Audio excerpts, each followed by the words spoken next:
Bom, então vamos lá, pessoal. Então a nossa aula de hoje vai ser sobre trocas gasosas e os estômatos. E aí nós vamos começar a falar sobre a transpiração. Antes da gente falar sobre troca gasosa, vamos falar um pouquinho sobre transpiração. Transpiração é um mecanismo que está presente na maior parte dos seres vivos. Os animais transpiram, as plantas transpiram. E essa transpiração é uma perda de água no estado gasoso. Então é quando o indivíduo ele elimina a água no estado gasoso, ou seja, elimina vapor de água. Porque a gente vai ver nas próximas aulas que tem um mecanismo em que a planta ela elimina a água no estado líquido. E aí esse processo de eliminação de água no estado líquido não é transpiração, é um fenômeno chamado gutação. Então transpiração é a saída de água no estado gasoso. E por que a transpiração ela é importante? Ela é importante para reduzir temperatura. É importante para o animal, mas principalmente para a planta. Porque a planta ela não consegue buscar sombra, ela não consegue buscar um local longe do excesso de luz. Então ela precisa transpirar para não elevar a temperatura dela e isso não comprometer, por exemplo, o metabolismo fotossintético, a bioquímica da fotossíntese. Então ela precisa, principalmente naqueles horários de maior taxa de luz, maior incidência de luz, maior temperatura, transpirar para poder reduzir essa temperatura. Além disso, a transpiração nas plantas é um dos mecanismos que favorece a entrada de água na raiz. Existe uma interação entre a raiz e a folha. Quando a folha transpira, é como se a folha estivesse sugando, ela está puxando a água vinda da raiz. É um mecanismo que a gente vai ver na próxima aula. Então, quanto mais a planta transpira, mais água ela vai puxar através das raízes. Claro, se o solo tiver com uma quantidade ideal de água. Se for um solo seco, tiver numa época de escassez de água, numa seca, aí não vai ter tanta entrada de água assim, mas a gente vai sempre considerar condições ótimas aqui. Bom, então, para transpirar e para poder ajudar a puxar água da raiz, a planta ela vai ter como auxílio, então, os estômatos. Os estômatos são estruturas presentes na epiderme, são anexos da epiderme. Lembrando, epiderme é um tecido primário, é um tecido de revestimento. Ele reveste as partes vivas da planta. A gente tem epiderme na folha, tem epiderme nos ramos flexíveis, tem epiderme na raiz. Então, em toda a parte viva da planta, nós vamos encontrar a epiderme, que é esse tecido de revestimento. A epiderme ela não tem clorofila, ela é um tecido translúcido, por exemplo, na folha, para a luz poder entrar. Porém, os estômatos presentes na epiderme, eles são clorofilados, eles têm clorofila. Então, no estômato vai ocorrer fotossíntese. E essa fotossíntese vai ser importante para a abertura e fechamento do estômago, que a gente vai ver daqui a pouco. Bom, os estômatos, eles estão presentes nas folhas. Raramente a gente vai encontrar estômato em outra parte da planta, e às vezes em um ramo flexível, em um caule flexível, a gente pode encontrar estômato, mas eles são predominantemente encontrados nas folhas e na maioria das vezes na parte de baixo da folha. A gente chama de região abaxial, que é a parte de baixo da folha. Tem planta que tem estômato na face superior, na face adaxial. Tem planta que tem estômato só na face inferior, na face abaxial. E tem planta que tem nas duas faces. Mas a grande maioria das plantas, os estômatos eles estão concentrados aqui nessa região, para evitar que a luz fique batendo o tempo todo e o estômago fique sempre aberto.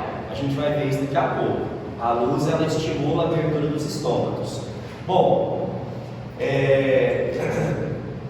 e os estômatos, eles são duas células com formato riniforme, formato de feijão, envoltas por células chamadas de células subsidiárias ou células companheiras. Então olha só aqui, essas duas células aqui com formato de feijão, elas são os estômatos. E essas células de laranja aqui do lado são as células companheiras ou subsidiárias. Elas que vão ajudar na abertura e no fechamento do estômago. Quando o estômago está aberto, quando ele está assim, ó, com esse formato, essas duas células com esse formato, existe uma abertura entre elas. Essa abertura é uma janelinha que comunica a atmosfera com a parte de dentro da folha. Então é através dessa abertura, chamada de ostíolo, que a água vai sair na transpiração. Só que o estômago ele também cumpre uma outra função extremamente importante, que são as trocas gasosas, entrada de gás carbônico e saída de gás oxigênio, na maioria das vezes. Então é através do ostíolo, dessa abertura, que o gás carbônico vai entrar e o gás oxigênio vai sair. Então quando o estômago está aberto, a planta inevitavelmente transpira, ela perde água, mas ela também vai deixar entrar gás carbônico. Então, o estômago aberto é uma vantagem. É desejável que o estômago fique aberto, porque enquanto ele está aberto, está entrando gás carbônico. Porém, às vezes as condições ambientais elas não são favoráveis. Às vezes o solo está muito seco. E aí, como inevitavelmente a planta perde água quando o estômago está aberto, ela tem que fechar o estômago. E aí, se ela fecha o estômago, para as trocas gasosas. A vantagem é que a planta ela consegue controlar a abertura e fechamento de estômago. Porque numa folha não tem um estômago só, são centenas ou até milhares, dependendo da espécie. Café, por exemplo, tem 400, 500 estômagos por folha. Então a planta ela consegue controlar a abertura desses estômagos. Então ela pode fechar a parte dos estômagos, deixar a parte aberta, para ela poder reduzir a temperatura, para ela reduzir a perda de água, aliás, mas ainda assim continuar entrando gás carbônico para ela poder fazer a fotossíntese. Então as trocas gasosas são realizadas através dos estômagos. Tem outras estruturas que podem promover troca gasosa. Tem uma estrutura no caule de algumas árvores chamada lenticela, que são aberturas, poros que essas árvores têm. Mas isso aí são em alguns casos. A troca gasosa vai acontecer predominantemente através desses estômagos. Então, ó, reforçando, o estômago é formado por duas células com formato reniforme, chamadas de célula guarda, envoltas por células chamadas de células subsidiárias. O estômago tem clorofila, ele tem cloroplasto, então o estômago realiza a fotossíntese. Porém, eles estão anexos num tecido que é a epiderme, que é um tecido aclorofilado, um tecido que não tem clorofila. Bom, função da transpiração a gente já viu, que é reduzir a temperatura e promover a maior sucção de água vindo da raiz. Porém, existem duas formas da planta transpirar. Existe a transpiração cuticular e a transpiração estomática. Transpiração cuticular é uma transpiração que ocorre através da cutícula. O que é essa cutícula? Na folha de todas as plantas, todas, não tem exceção, existe antes da epiderme, que é a primeira camada de célula, uma camada de lipídio, como se fosse uma cera, bem fininha. Essa camada de lipídio, essa camada lipídica, é a cutícula. E como é uma camada lipídica, é uma membrana lipídica, ela não tem afinidade com a água. Então, a água, quando está subindo da folha, imagina que aqui para baixo ó, é o interior da folha.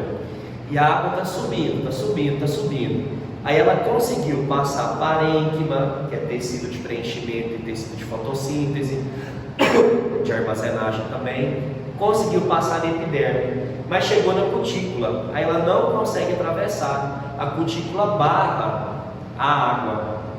A cutícula, ela evita a transpiração excessiva, ela evita uma perda de água excessiva.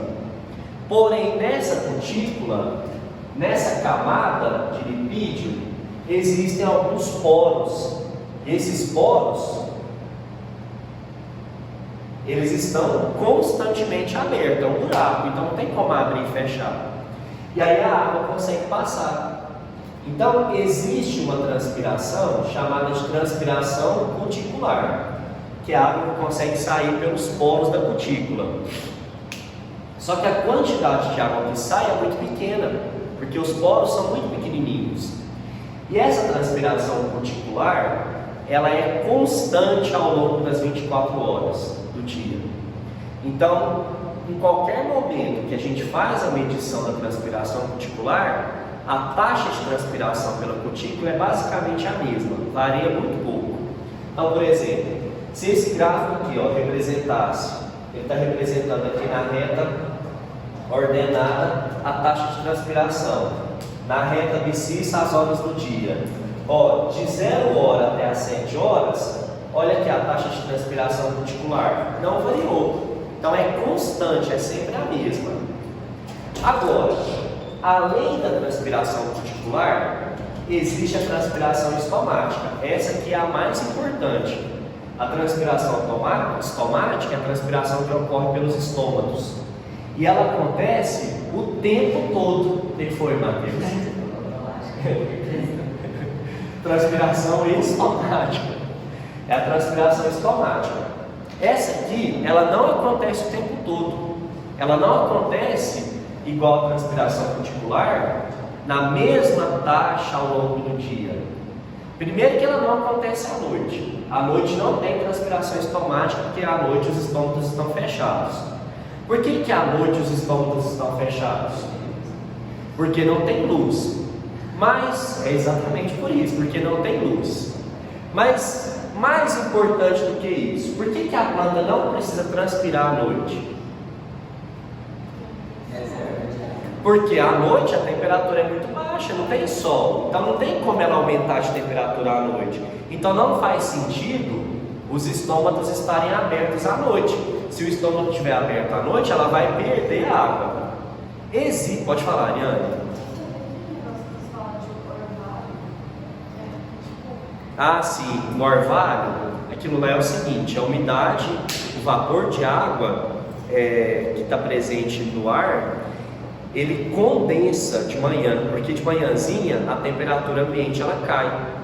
E aí esse vapor de água condensa, passa para o estado líquido. Aí ele fica depositado nas plantas, no solo, isso que é o orvalho. Agora, pode acontecer em algumas plantas de ter gotinhas de água na folha, que não é do orvalho, é água que a planta eliminou em excesso, no estado líquido.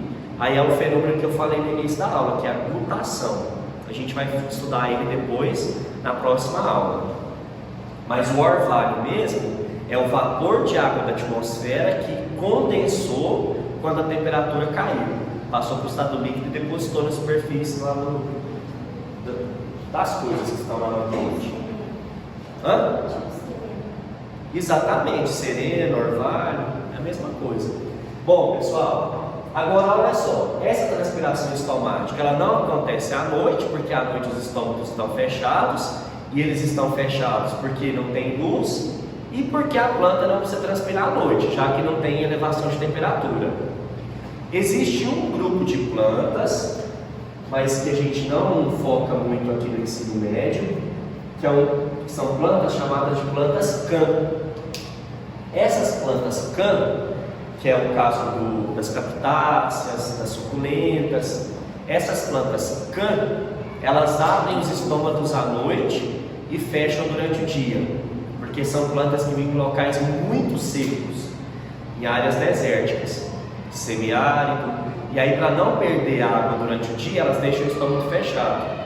E aí à noite, elas abrem o estômago para poder entrar gás carbônico, aí ela transforma esse gás carbônico em uma substância chamada malato, porque durante a noite ela não consegue fazer fotossíntese, mas para não perder o gás carbônico, ela transforma ele em malato armazena, e aí durante o dia o estômago fecha e o malato vira gás carbônico. Aí ela consegue fazer a fotossíntese, já que tem luz de dia. Então essa transpiração estomática, ela vai variar ao longo de 24 horas, porque depende de várias condições, depende da temperatura, depende da concentração de gás carbônico, depende da taxa de água presente no solo. E olha só, aqui nesse gráfico, ó, reta ordenada, taxa de transpiração, reta abscissa, as horas ao longo do dia, 10 horas da manhã, 2 horas da tarde, 6 horas da tarde. Então olha só, de manhã a taxa de transpiração estomática está alta, mas ainda não chegou no seu potencial máximo. À medida que vai passando o dia, a temperatura vai aumentando, a incidência de luz vai aumentando, a transpiração estomática aumenta, até que ela chega aqui no seu pico. Isso, pessoal, se o solo tiver com boas condições, se tiver água no solo. Se não tiver água no solo, aí essa curva vai ser diferente. Bom, à medida que vai terminando o dia, a temperatura diminui, a incidência de luz diminui, e a taxa de transpiração estomática cai, até que chegar à noite quando zero. Aí ela não transpira mais pelo estômago, ela só vai transpirar através da cutícula. Quanto mais a planta transpira, mais ela absorve água pela raiz, pela transpiração estomática. Então, por exemplo, ao longo do dia, a taxa de absorção de água vai acompanhar a curva aqui do estômago. Então, taxa de transpiração alta, taxa de absorção de água alta. Taxa de transpiração caiu, a absorção de água também cai. Então, à noite, a planta consegue absorver água, mas ela absorve muito pouco, porque o que vai influenciar essa absorção de água vai ser só a transpiração cuticular, certo? E como que o estômago vai abrir ou vai fechar? Gente, vocês têm alguma dúvida? Tem certeza?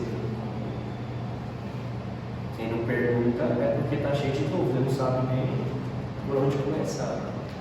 Não, porque ano passado foi a mesma coisa. É a mesma coisa, exatamente. É a mesma matéria, a mesma visão. Isabela, você viu essa matéria no ano passado, na escola que você estudava? Sim. Mas não foi comigo, né? Meu professor tinha uns 80 anos, ele Pois era é. experiente. Bem experiente, mas ele não tinha a malemolência que eu tenho. Vamos lá. Olha só. O estômago, ele vai abrir através de alguns mecanismos. Então, o que vai influenciar a abertura do estômago? A luz, a interconversão do amido em glicose, a bomba de potássio e a taxa de gás carbônico. Então vamos lá. A luz é o que começa tudo. Então toda abertura ou fechamento do estômago vai começar pela luz. Vamos lá, primeira coisa. Interconversão, um detalhe importante antes de eu falar sobre isso. Para o estômago abrir, ele tem que receber água por osmose. Então olha só, essas células subsidiárias aqui, elas estão cheias de água lá nos vacúolos, lá no citoplasma. E aí quando o estômago ele fica, as células guarda, elas ficam hipertônicas, pensando que ele está fechado. Ó, o estômago fechado ele fica assim, ele fica murcho, plasmolizado. Então, pensando que esse estômago está inicialmente fechado, essas células aqui, ó, as células guarda, elas precisam ficar hipertônicas. Quando um meio está hipertônico, ele recebe água por osmose. Lembra o que é osmose, Isabela? Osmose é a passagem de água do meio hipotônico para o meio hipertônico, para diminuir a concentração. Então o que vai acontecer? Essas células guarda aqui, elas precisam ficar hipertônicas para entrar água por osmose. De onde que essa água está vindo?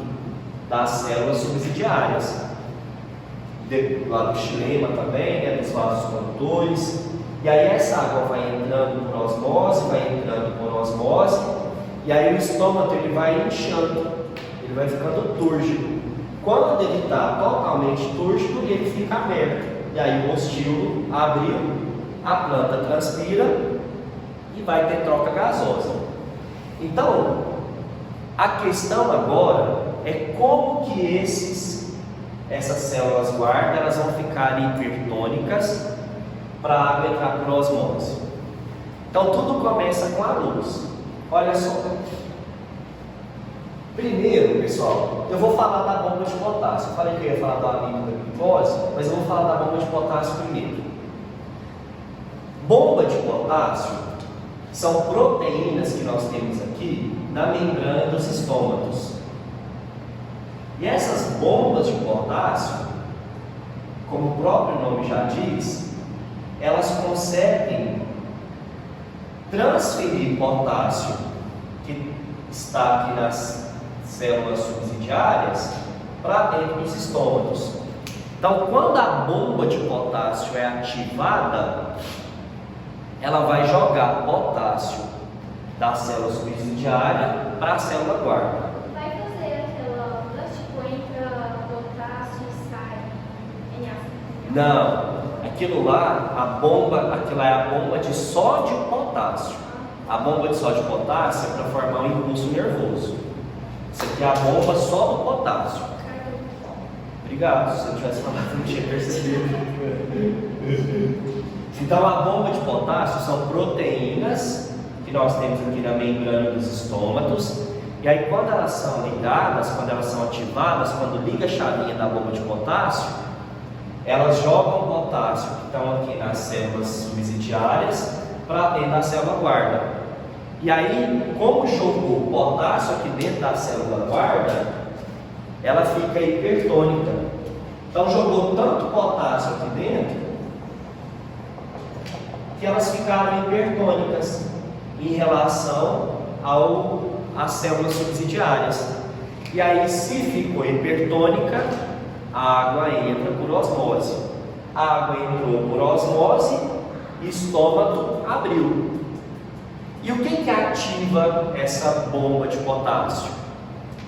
O que liga? A luz. Então a luz é um mecanismo que vai ativar a bomba de potássio. Durante a noite, a bomba de potássio é desativada e aí o potássio vai para fora, célula guarda fica hipotônica, perde água por osmose e o estômago fecha. Bom, então, resumindo, a luz ativa a bomba de potássio joga potássio para dentro da célula guarda fica hipertônica, a água entra por osmose e o estômago abre. Entendeu? Precisa ser necessariamente a luz do estômago? Não, uma luz artificial também é capaz de ativar a bomba de potássio. Só que é claro, não na mesma intensidade que a luz do sol. Qualquer luz branca vai conseguir. Bom, depois, pessoal, nós temos aqui a interconversão do amido em glicose. O amido, ele é um carboidrato polissacarídeo que não tem muita afinidade com a água. Então, quando tem muito amido aqui dentro da célula guarda, a água não entra, não consegue entrar, ele não tem afinidade com a água, ele tem aversão à água. Se está cheio de amido, a água não entra. E aí o que acontece durante o dia? Esse amido, ele é convertido em glicose. Ele vai ser transformado em glicose. Quem faz isso são enzimas específicas. Elas vão lá e quebram o amido e transformam aquele polissacarídeo em monossacarídeo, em glicose. E a glicose ela tem afinidade com a água. Ela não tem a aversão que o amido tem à água. E aí então durante o dia vai ter acúmulo de glicose aqui nas células guarda, permitindo a entrada de água. A água entrou, estômago ficou túrgido, ficou inchado, ostilo abriu, planta transpira. E durante a noite, o que acontece? Durante a noite, como a planta ela não faz fotossíntese, começa a acumular muito gás carbônico aqui dentro. Então, durante a noite, Gás carbônico acumula dentro das células guarda. Já que ela não está fazendo fotossíntese, ela só faz respiração celular, só faz respiração aeróbica.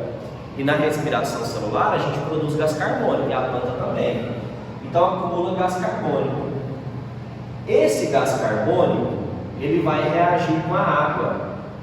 E ao reagir com a água, forma o ácido carbônico. Formou ácido carbônico, reduziu o pH aqui da célula guarda, ficou muito ácido, e aí esse ácido ativa a enzima que vai fazer o contrário, transformar a glicose em amido. Já que a glicose que está na célula guarda é convertida em amido, o amido não deixa a água entrar. Aí a célula guarda murcha, ela perde água por osmose.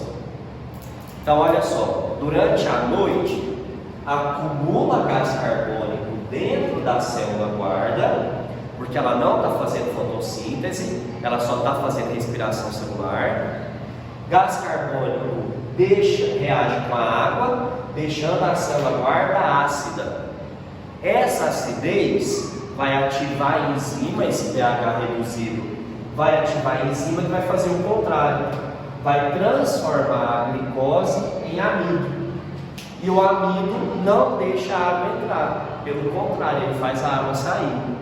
E aí o estômago fecha, certo? Então, ó, resumindo, o estômago vai abrir com a entrada de água. Para entrar água, ou tem que ter potássio aqui dentro, ou tem que ter glicose.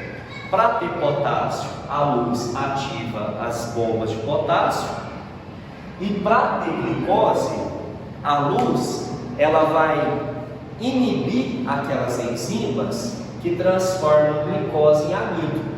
E aí o amido vai ser quebrado em glicose. Encheu de glicose aqui dentro da célula guarda, a água entra. Entrou água por osmose, estômago abriu. À noite acumula gás carbônico que reage com a água, deixando o pH muito baixo. E aí esse pH baixo, esse pH reduzido vai ativar a enzima que vai transformar a glicose em amido. E aí não deixa a água entrar. Dúvidas? Não?